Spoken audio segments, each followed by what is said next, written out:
ഈ സ്ഥലത്ത് നിന്നാണ് ഏറ്റവും അവസാനമായി ഇത്തരത്തിൽ ശ്രീനന്ദിയും കുടുംബവും ഫോട്ടോ എടുക്കുന്ന ഒരു സാഹചര്യം ഉണ്ടായത്. പിന്നീട് കുടുംബം എല്ലാം ഫോട്ടോ എടുത്തതിനു ശേഷം ഈ ഒരു ഭാഗത്തേക്ക് വരുന്നു. പക്ഷേ 5-10 മിനിറ്റ് കഴിയുമ്പോഴേക്കും ശ്രീനന്ദയെ കാണാതാകുന്നു.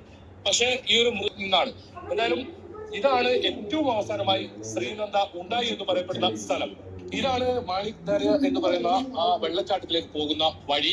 ഇത് വഴി ഈ ഒരു വെള്ളച്ചാട്ടം കണ്ട് തിരിച്ചു വന്നതിന് ശേഷമായിരുന്നു ഇത്തരത്തിലൊരു കുടുംബസമേതമുള്ള ഫോട്ടോ എടുക്കുന്ന സാഹചര്യം ഉണ്ടായത്. പിന്നീട് ഇപ്പോൾ മൃതദേഹം ലഭിച്ചു എന്ന് പറയപ്പെടുന്ന സ്ഥലം ഇപ്പോൾ ഈ ദൃശ്യങ്ങളിൽ കാണുന്ന സ്ഥലത്തു നിന്നാണ്. ഇതിൽ 1500 അടിയോളം താഴ്ചയിലാണ് മൃതദേഹം ലഭിച്ചത്. അതായത് വലിയ തോതിൽ ഈ മൃതദേഹത്തിൽ നിരവധി പരിക്കുകൾ ഉണ്ടായിരുന്നു. അതോടൊപ്പം വസ്ത്രങ്ങളെല്ലാം കീറിയ നിലയായിരുന്നു. നമുക്ക് കാണാം, കുറ്റിക്കാടുകളൊക്കെ കാണാം. ഒരു പക്ഷേ ഇവിടെ നിന്നും താഴേക്കുള്ള വീഴ്ചകളായിരിക്കാം അത്തരത്തിൽ ഈ വസ്ത്രം കീറുകയും ശരീരത്തിൽ വലിയ പോറലുകൾ ഏൽക്കുന്ന സാഹചര്യം ഉണ്ടായത്. അസ്ഥികളെല്ലാം പൊട്ടിയ നിലയിലാണ് ഈ ശ്രീനന്ദിയുടെ മൃതദേഹം ലഭിച്ചത്. ഏതായാലും വലിയ താഴ്ചയാണ്. ഇവിടെ നിന്ന് നോക്കിയാൽ ഇതിലെ ഏറ്റവും താഴ്ഭാഗം നമുക്ക് കാണാൻ സാധിക്കില്ല. പക്ഷേ ഇവിടെ നിന്നും മൃതദേഹം പുറത്തെടുക്കാൻ 6-7 മണിക്കൂറാണ് സമയമെടുത്തത്. എന്തായാലും നിരവധി സഞ്ചാരികൾ ഇത്തരത്തിൽ ഈ ഒരു വെള്ളച്ചാട്ടത്തിലേക്ക് പോകുന്ന ഒരു വഴിയാണ് ഇപ്പോൾ ഈ കാണുന്നത്. നമുക്ക് ഈ ദൃശ്യങ്ങളിൽ നിന്ന് താഴോട്ട് പോയാൽ തന്നെ നമുക്ക് കാണാം ഒരുപാട് ആളുകൾ ഈ ഒരു പ്രദേശത്ത് ഇത്തരത്തിൽ വിനോദസഞ്ചാരികളെ എത്തുന്നുണ്ട്. അതിൽ മലയാളികളുണ്ട്, മറ്റ് സംസ്ഥാനങ്ങളിൽ നിന്നുള്ള ആളുകളുണ്ട്, കൂടുതൽ ആളുകളുണ്ട്. പക്ഷേ വലിയ തോതിലുള്ള ഒരു സുരക്ഷാ സംവിധാനങ്ങൾ ഇവിടെ ഒരുക്കിയിട്ടില്ല എന്നതാണ് ഏറ്റവും ശ്രദ്ധേയമായ കാര്യം. ഇന്നലെ ഒരു വലിയ സംഭവം ഉണ്ടായി. പക്ഷേ എന്നിട്ടും ഇവിടെ ഏതെങ്കിലും തരത്തിലുള്ളൊരു പരിശോധനയില്ല. കാൽ തെറ്റിയാൽ വലിയ കൊക്കയിലേക്ക് പതിക്കുന്നു. നമുക്ക് ആ ദൃശ്യങ്ങൾ ഒന്നുകൂടി പോയി കഴിഞ്ഞാൽ കാണാം. അത്രത്തോളം വലിയ അപകടകരമായ പാറക്കൂട്ടങ്ങളാണ് ഈ ഒരു ഇതിന് താഴെയായി മരച്ചില്ലകൾ, നിരവധി മരങ്ങൾ ഈ ഭാഗത്തുണ്ട്. ഇവിടെ നിന്നാണ് ഈ ശ്രീനന്ദ ഏറ്റവും അവസാനമായി ഇവർ ഉണ്ടായി എന്ന് പറയപ്പെടുന്ന സ്ഥലം. പക്ഷേ ഇത്ര മാറി ഈ മൃതദേഹം എങ്ങനെ എത്തിയെന്നൊരു ചോദ്യം, സംശയമാണ് കുടുംബം ഉന്നയിച്ചത്. ഏതായാലും പോസ്റ്റ്മോർട്ടം റിപ്പോർട്ടിൽ അസ്വാഭാവികതയൊന്നും കണ്ടെത്താൻ കഴിഞ്ഞിട്ടില്ല. ഇതിലൊരു കാര്യം പറയേണ്ടത് എന്താണെന്ന് ചോദിച്ചിട്ടുണ്ട്, ആ കുട്ടി ആദ്യം കടന്ന ആ സ്ഥലത്ത് ആദ്യമേ അവർ അന്വേഷണം നടത്തിയിട്ടുണ്ടായിരുന്നു. പക്ഷെ ആ സമയത്ത് അവിടെ ബോഡിയും കാര്യങ്ങളോ ആ കൊച്ചിൻ്റെ അനക്കോ കരച്ചിലോ ഒന്നും കേൾക്കാൻ പറ്റിയില്ല.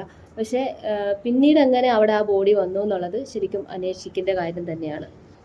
അവസാനമായിട്ട് ആ കുട്ടി വീഡിയോയും അതുപോലെ തന്നെ സെൽഫിയൊക്കെ എടുത്ത സ്ഥലമാണ് അവർ കാണിക്കുന്നുണ്ട് കേട്ടോ, പറയുന്നുണ്ട്. പക്ഷെ ഈ സുരക്ഷാ വേലി നൂഴ്ന്ന് അകത്ത് കയറാൻ കഴിയും ആളുകളെ സംബന്ധിച്ചിടത്തോളം. ഏറ്റവും ഒടുവിൽ ശ്രീനന്ദയുടെ സെൽഫിയിലുള്ളത് ഈ ഭാഗത്ത് നൂഴ്ന്ന് ഈ ഇതിന്റെ ഓരത്തുകൂടി നടന്ന് ഇവിടെ ഒരു പാറക്കല്ലുണ്ട്. ആ പാറക്കല്ലിലെത്തി അവിടെ ഇരിക്കുന്ന ഒരു ഫോട്ടോ, ഒരു സെൽഫി ആ ഭാഗത്തുണ്ട്. അവിടെ പോയി എന്നതാണ്.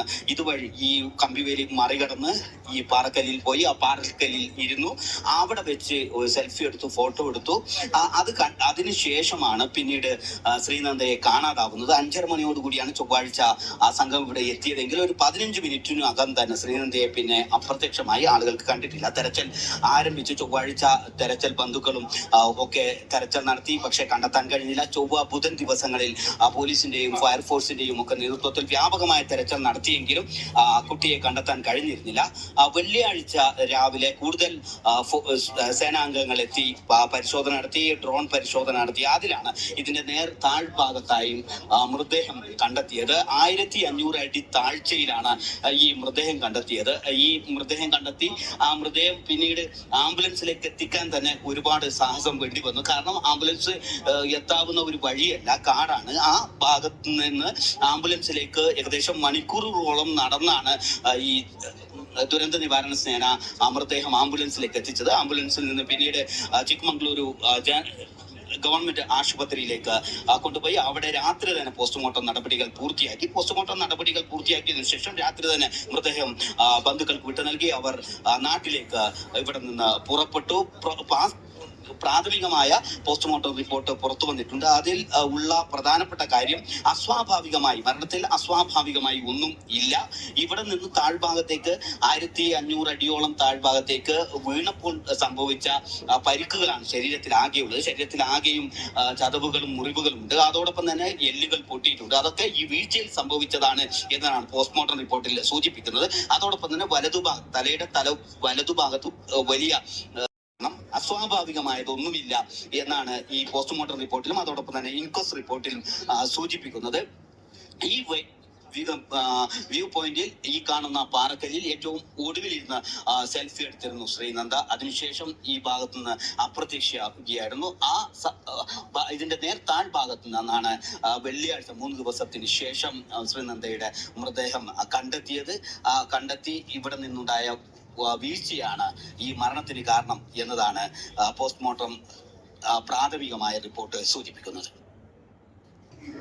ഏതായാലും നമുക്ക് ആ കുട്ടിയുടെ വല്യച്ഛൻ എന്താ പറഞ്ഞെന്നുള്ളത് കേൾക്കാം. ഇന്നലെ പറഞ്ഞതും ഇന്ന് പറഞ്ഞതും തമ്മിൽ ഒരുപാട് വ്യത്യാസമുണ്ട്. ഏതായാലും നമുക്കൊന്ന് കണ്ടു നോക്കാം. പക്ഷെ അപ്പൊ തൊട്ട് ഞങ്ങൾ ഒരുപാട് തെരഞ്ഞു, പക്ഷെ കണ്ടില്ല.